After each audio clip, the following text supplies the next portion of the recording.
result into what? Mixture. But when we heat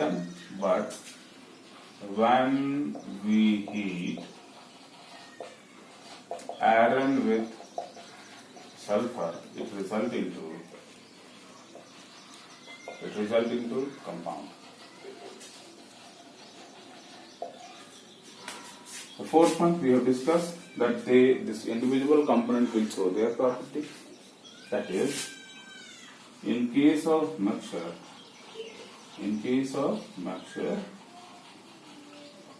the individual component, that is iron and sulfur, the individual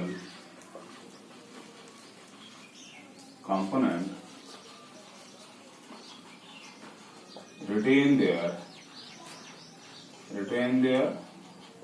property. Whereas in this case, in case of compound, the individual component does not retain their property.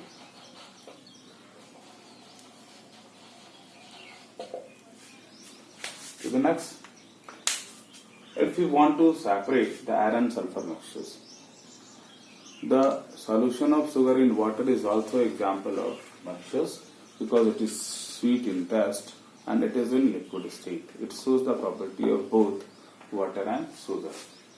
How to separate them? We will boil them, and boiling is a type of physical processes.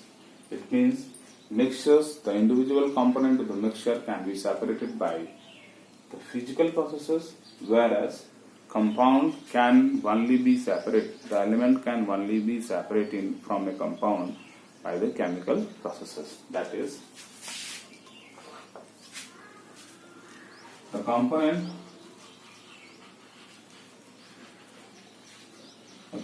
of a mixture can only be separated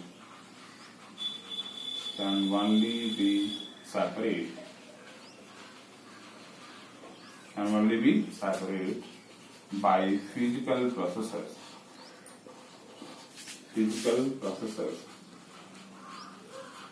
That is boiling,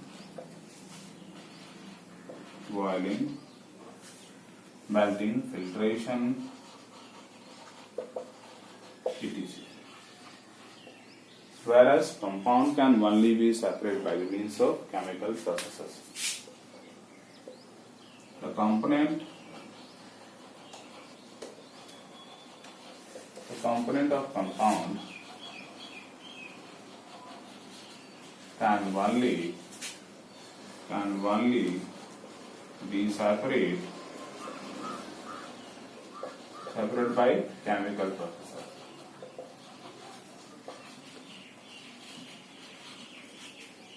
To the next, we will discuss that the compound is pure. Why it is pure?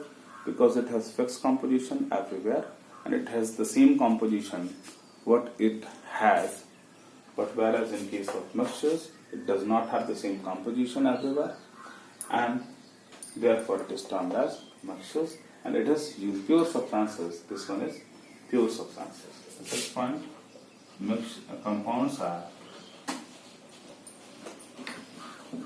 compounds are pure substances, whereas mixtures are impure substances. In case of mixtures, they have not fixed boiling point, melting point, whereas in case of compound, it has a characteristic of having fixed melting and boiling point. That means that one mixtures have not fixed melting and boiling point. Whereas compound, they have fixed, melting and boiling point. That's what we have discussed. That the mixtures are result of physical association. It means when we mix stones in pulses, it results into mixtures. When we add sand to sugar, it results into mixtures. When we add sugar into water, it results into mixtures. When we add sand to water, it results into mixtures. That means in this case the proportion is not fixed. The gases we have, it is a type of mixtures, because in gases the proportion is not fixed. It is variable, depends on the various circumstances. It means in case of mixtures, the two or more than two substances, they can be mixed in any proportion. If the proportion is not fixed, they are mixtures. Mixtures can be categorized into two types, that is homogeneous. Homo, I have told you, that is homo means uniform. If the distribution is same throughout the mixture, it is termed as homogeneous mixture. For example, we have the air, we have the salt water solution, we have sugar water solution. Why it is so? Because if we test the droplets from a sugar water solution from anywhere, that is equally sweet. It is equally sweet because the distribution of sugar in water is same throughout. That's why that is termed as homogeneous mixture. But when we mix sand with sugar, it is non-uniform. It is that is non-homogeneous. Why it is so? At some places the sugar is in greater amount. At some places sand is greater. It means it is an example of non-homogeneous mixture. You know, a compound is formed when we mix two substances in a fixed proportion. As I have stated you, that water is result when one proportion of hydrogen react with 8 proportion of oxygen by masses, then they result into water. They are pure substance. They are pure, and the mixture are impure. Their proportion of compound is fixed, whereas the proportion of mixture is not fixed.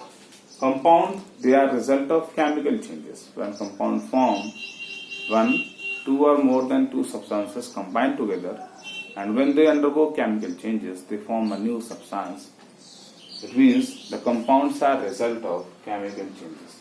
As we have example, for example, when hydrogen reacts with oxygen, then it forms water. You see here, this is a type of chemical change. And what is this? This is a compound. Hydrogen, we know it is highly inflammable. It means it easily catches fire. What is here? Oxygen, that is the supporter of combustion. That means what we see is inflammable, catches fire, it is supporter of combustion. But what is formed? Water is formed. Water, it is used to extinguish, to burn off the fire. It is used as fire extinguisher. See what the contrast properties had, and this is the result of chemical changes. What is this? This is a compound. To the next, we will see that the compound can be separated into its constituent particle by the means of only chemical processes. They have fixed water as a compound. It has fixed melting point, that is 0 degree centigrade. It has fixed boiling point, that is 100 degree centigrade. It means they have fixed melting and boiling point, whereas in case of mixtures, they have not fixed melting and boiling point. This is all about mixture and compound. Let us discuss about the solution. Solution, such as we take an example of sugar water solution. Solution is a type of mixture. Why it is so? Because it shows the property of its constituent particle. If we have a sugar water solution, then it will show the property of the sugar, and it has the property of water too. The next, a sugar water solution can be separated by the means of evaporation process. It means it can be separated by the means of physical processes. The next, they have the property of both sugar and water. They can be separated by the physical processes. they can be mixed in any proportion. We can mix any amount of sugar into that water, in any amount of water. It means the proportion is not fixed. That is why we can say that the solution are example of mixtures. Let us know another thing, that is, if we have a liquid, when we boil it and if it vaporizes without leaving any residue, it means it is a pure, because if it vaporizes, no residue is there, it indicates that it is composed of only one substance which already vaporizes, and that is why that is pure. If we have only and only water, when we boil it, it will vaporizes leaving no residue, it means that water is pure. But if we have mixed sugar in that water and boiling it, we will got the sugar as residue, it means that was impure. In case of solution, first one, they show the property of their individual component. They show the property of their individual component. The next one, they can be separated.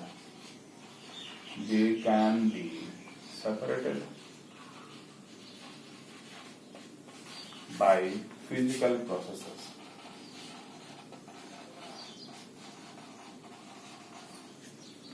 That is by boiling.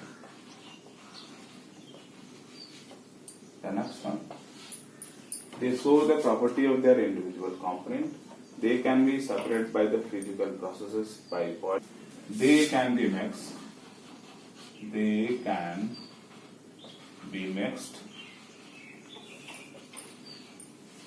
Mixed in variable amounts.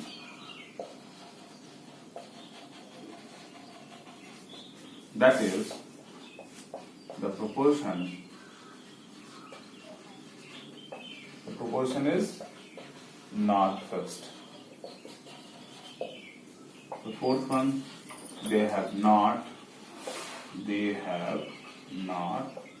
fixed boiling point.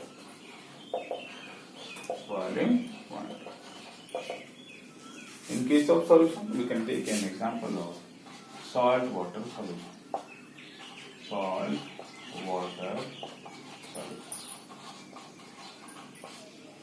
Then in that case, we see salt water solution shows the property of salt together with water.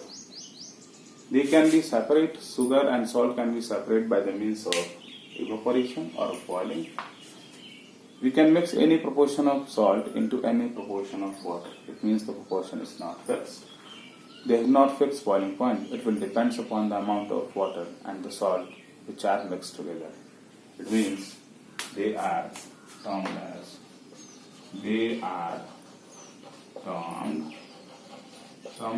mixture.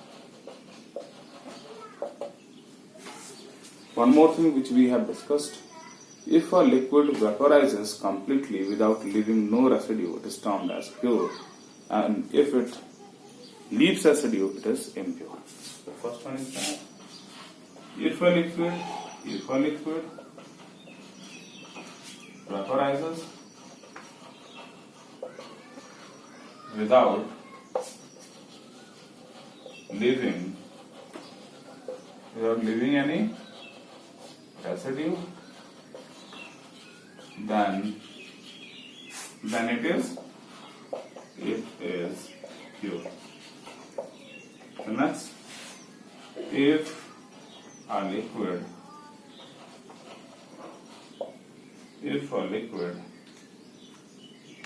vaporizes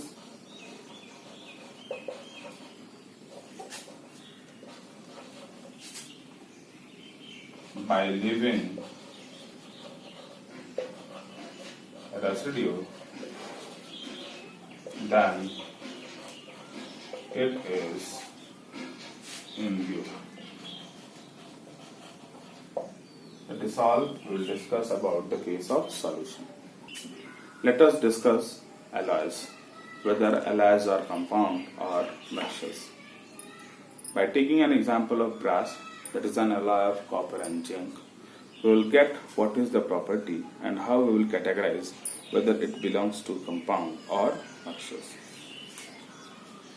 Case of alloys. Case of alloy. The first one we can mix copper to zinc to a variable amount of 20 to 30%. That means their proportion is not fixed, and if the proportion is not fixed, then it is termed as mixtures. It means copper can mix with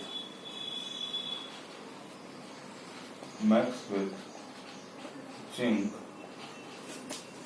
to a variable amount of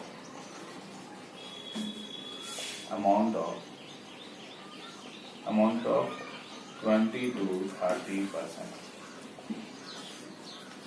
The alloys which we obtained, it has the property of both copper and zinc. It means it shows its property of constituent particles component. It shows alloy shows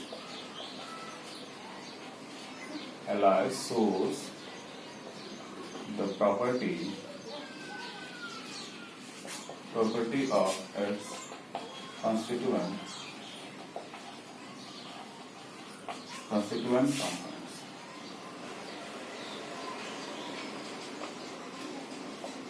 The next property which we will discuss is that in case of alloys, but copper and zinc in brass cannot be separated by the means of physical processes.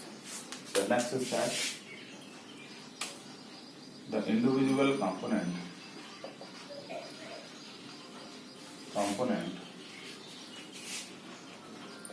cannot be separated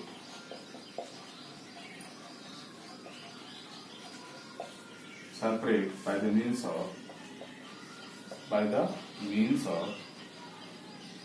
means of physical processes.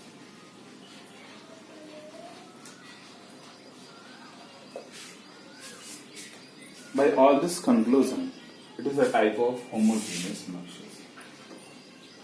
It is a type of homogeneous mixtures.